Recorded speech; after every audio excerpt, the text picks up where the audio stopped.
Alors l'eau dans la région elle est très très présente, c'est pour ça que j'aime bien la Sologne, je suis un peu ici par hasard, mais j'apprécie ça, tous les étangs, le bord de la Loire qui est tout près, c'est un but de promenade très fréquent, et l'avantage des étangs c'est qu'il y a toujours un paysage renouvelé, que c'est un endroit où on va fréquemment et on aime beaucoup ça.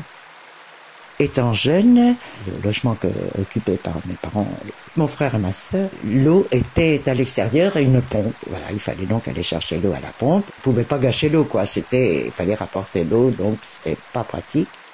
Quand j'étais petite, j'allais à la pêche et on prenait plein de gardons dans la Sarthe, chez mon cousin, et on pêchait beaucoup de poissons. On allait se baigner dans la rivière quand on était jeune à Bracieux, parce qu'il n'y avait pas de piscine, il n'y avait pas de trucs comme ça.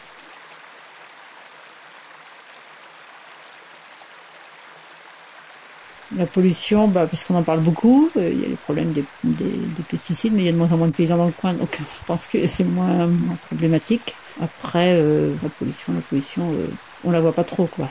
Quelquefois, quand on va à certains endroits sur la Loire, on voit que c'est très très sale, là on prend conscience, mais autrement, je pense qu'on prend pas vraiment conscience de la pollution. Personnellement, j'ai pas d'inquiétude parce que je suis pas dans une zone à risque, alors il y a sûrement des gens qui ont à s'inquiéter, mais personnellement, non. Je dis pas qu'il n'y a pas de risque.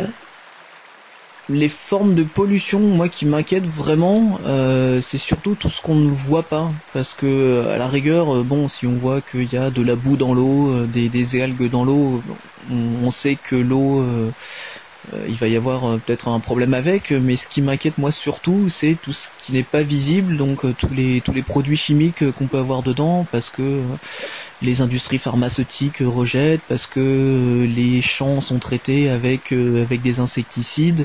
Toutes les choses invisibles pour nous, c'est vraiment quelque chose qui m'inquiète beaucoup.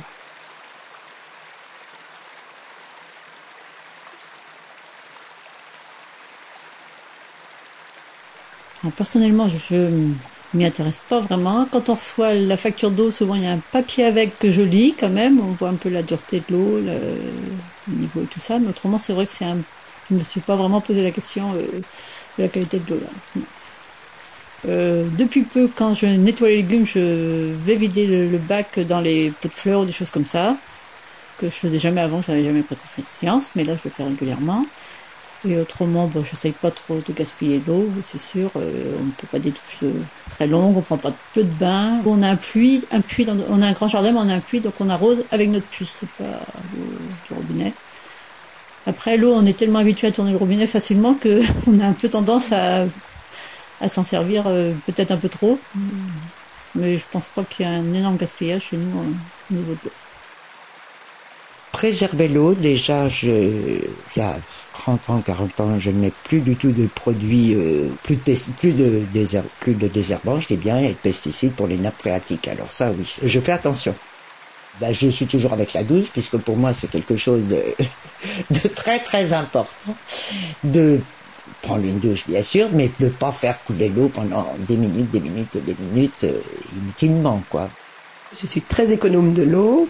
Mon jardin est arrosé uniquement avec de l'eau de récupération et je récupère même l'eau pour mes toilettes. J'ai ôté le dessus des toilettes que j'ai mis de côté. J'ai fait un carton pour le remplacer avec un trou au milieu et chaque fois que je tire la chasse d'eau, je la remplace par de l'eau de pluie. Alors, j'économise beaucoup l'eau.